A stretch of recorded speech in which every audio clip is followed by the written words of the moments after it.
YouTube, hey YouTube, hey. It's bright today, and I'm wearing fleece. And I feel bad about that. Nonetheless, um, I watched Fantastic Four last night, and I have to talk about it. Look, if I'm going to go on YouTube and talk about films, particularly nerdy comic book films, then it is my duty to you, my audience, to watch that film, and I did. And like ordinarily with these things, if I really like them, I'm gonna do like I do a normal vid, and then I do like my spoiler vid, my extended thoughts. And this one, I can't talk about it without talking about spoilers because there's just so much I need to address and vent on. Um, so yeah, basic premise. You know the story of the Fantastic Four. Just four guys, and they go into space, and they come back down, and they got superpowers, and there's Doctor Doom, and he's the enemy, and that's it. Right? Okay, swap outer space for another dimension, and you got it. All right. So let me see. Look. Whenever I light the spoiler beacons, you better run because I'm going deep into this. Right. So yeah. So basically, if you're still on the fence about seeing this, it feels like, without spoiling anything, like with everything else that's gone on in this movie, everyone's been like, oh, Josh Trank's a dickhead and he fucked it up and he wanted to punch Miles Teller and they were chest to chest at one point, and the studio came in and they changed it, and Josh Trank's dogs were messing up stuff. It doesn't matter. That's the past now. Nobody fucking cares, and it's done. Turns out this movie wasn't good at all. It's kind of frustrating because there are a few times when you can see the movie they were trying to make. There's a lot of missed potential here, and there's a lot of things that just go nowhere. The director is fine, I guess. The direction's okay. It just, like I said, it just seems like the movie's a bit all over the shop. They were making not a bad movie to start off with. I mean, it starts off. Basic things: the cast, the main five people. So Miles Teller, Michael B. Jordan, Kate Mara, Jamie Bell, Toby Kebbell. They're all fine. They're all good. You know, they're doing the best. I can't say anything bad about the cast. No way, I can't say something bad about the cast. Towards the end, there is a point where it just looks like they gave up. I don't know if it was they did some reshoots, and that's kind of evidence because there are one or two scenes where the Invisible Woman's hair goes from like normal blonde to like luminous blonde wig, and how much did you spend on hair makeup? Like anything? Good God, lads.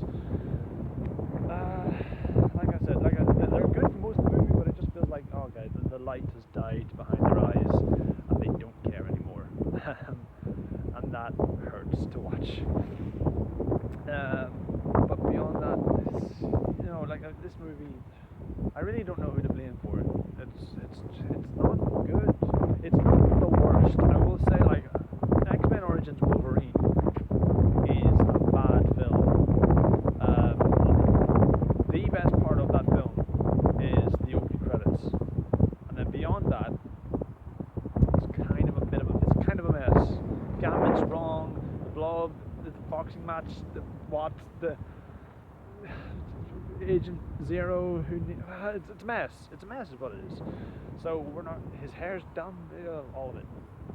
Anyway, getting back to what I was talking about. So right, I'm gonna talk spoilers now, okay? First of all, fucking spoiler beacon, alright? If you haven't seen it, spoilers. If you haven't seen it, you don't want to see it, still spoilers. Yeah. So this film, oh there we go, there's me. This film is unnaturally dark. It's just grim. No pun intended. It's grim. There's a lot of it is it should be you know the science bros from Avengers, and you know, like even on the Flash we get like people like Cisco, Caitlin, they work in Star Labs. That's good. They're people who have a good time with science, and they're using science to defeat evil in cool science ways. They're using their smarts and their resources they've got to put shit together, or a machine or whatever, and stop the bad guy of the week. Great. we should have that. We should be thrilled. We should be looking at these guys going, oh my god, I can't believe they put that machine together and that works and that sucked him into the thing. Yeah. No. Nada. Like, not there's none of that. There's a lot of science, but it doesn't feel fun. Like, a lot of the movie is just, we're in the lab and we're doing research and we're gonna learn how to teleport a monkey. But it's the same monkey from the It movies, but it's just whatever. It's nonsense. Let me see. Miles Teller as Reed Richards, he's fine, I guess. But the thing is that there's no family dynamic here. Like, Johnny Storm and Susan Storm, their adopted brother and sister. They're okay, I guess. But it just, again, there's no familial bond. You don't really get the feeling that these guys love each other. They're just they don't really like each other. There's kind of some enmity there as well. By the end of the movie, in fact, that's still the Fantastic Four are a family. There's supposed to be a family dynamic that sets them apart from the X-Men, the Justice League, the Avengers, and so on. It's a family dynamic. It's a close-knit family group. By the end of the movie, you're still not sure these guys are a family. They're just four jerks who are kind of mean to each other. Yeah, like it's all very weird. They go to Planet Zero, which is not the negative zone, totally at all not. It's weird. Like, it's so weird. Like, they make the thing, and then Timothy Blake Nelson, who is apparently not playing Mole Man, comes and thinks, oh yeah, we gotta get the NASA guys on this, and this pisses off them because they're like, this is our dream, we want to do it. So they get drunk, and they decide, fuck it, let's do it. And they call Ben Grimm, who's like Jimmy Bell sort of comes and goes in this movie up until it becomes a thing, and they don't introduce Michael B. Jordan for like half an hour into it, like and then he's it's dumb. Yeah. So what was I talking about again? Yeah, Jimmy Bell, he just kind of comes and goes. So why, like, so it's the four people that go into the thing at the start are Ben Grimm, Human Torch, Ben Grimm, Johnny Storm, Mr. Fantastic, and Victor Von Doom. Not the Invisible Woman. She's in another room at the time, and she comes in at the last second. It's stupid. So Victor Von Doom has more of a right to be part of the Fantastic Four than she does. And then, you can see Johnny Storm being, burnt. You can see Ben Grimm being attacked by dogs. And Reed Richards becomes stretchy because Invisible Woman becomes invisible because she gets magic. They go back in and then launches through a window, and I don't know. You see what I mean? It's one of those movies that you're just there's so many things that are just left lingering, and it's just because, it's not a fun science romp. It's just kind of strange with these four young dickheads doing shit science. There's some nice little Easter eggs. I mean, the first time you see Victor Von Doom, he's in this warehouse, and there's a Latvian flag in the back. That's another thing, alright? Johnny Storm keeps making references to him, and it says country of origin Latveria on his CV, which is so it's so good. They edited it in different fonts, so you can tell at the last second they've changed it, and it's right. Yeah, Victor Von Doom. Hey, no, I'm not German. And they're like, oh, this is Borat. Borat's a dick. He has no accent at all. He's American. There's not even a trace of any kind of Eastern European, Germanic, whatever. Why do you keep making these two? I know it does. It makes no sense. So much of this movie makes no sense. It's just wasted potential. The cast are great. I mean, there's a way you could have done this as a good script. And again, there's a moment where the Thing looks great. The Thing himself is brilliant. I would like to see the Thing take on Ruffalo's Hulk. He would lose, but I would still watch that. It's a good time. He doesn't Mr. Fantastic doesn't stretch all that much. It's a weird bit. We're in the lab for what seems like 2 hours. They get their powers, and then it's fucking. I'm not taking my son to see that because it's kind of horrifying. Whenever they all wake up with their powers, you just Johnny Storm wakes up on fire, has a panic attack. The Invisible Woman is comatose, and she keeps turning invisible and sort of visible. Ben Grimm is just terrified of himself when he wakes up. It's gut wrenching, man. And not even just your heart goes out. It was just like, this is dark. And I think they were going for like a Cronenberg, The Fly type thing. Again, kind of dark science, but we could have a minute of that. But beyond that, Jesus Christ. And then it cuts to a year later. Like, Reed Richards escapes because, again, these things don't happen. Reed Richards just escapes and then goes to South America or something. We see there's a shot in the trailer. They use it in every trailer, every promo in this movie. The thing dropping from a helicopter and taking out a bunch of insurgents. We don't see any of that. We see video footage of it during a presentation, and that's bollocks. There's almost no action until the third act, and then it feels shoehorned in. You still don't believe why I'm still not sold on why they all became friends again, because everyone's mad at Reed Richards because he left.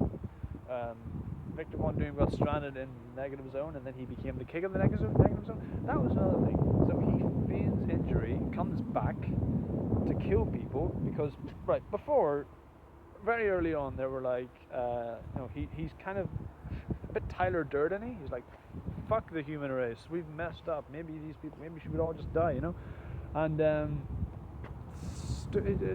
they're like, Susan Storm says, get a load of Dr. Doom over here. It doesn't feel as good. I understand they were going to call him Victor Domashev at the start, and if he changed his name to Doom throughout the movie, that's fine. They call him Victor Von Doom because they were afraid of fanboy outcry and backlash.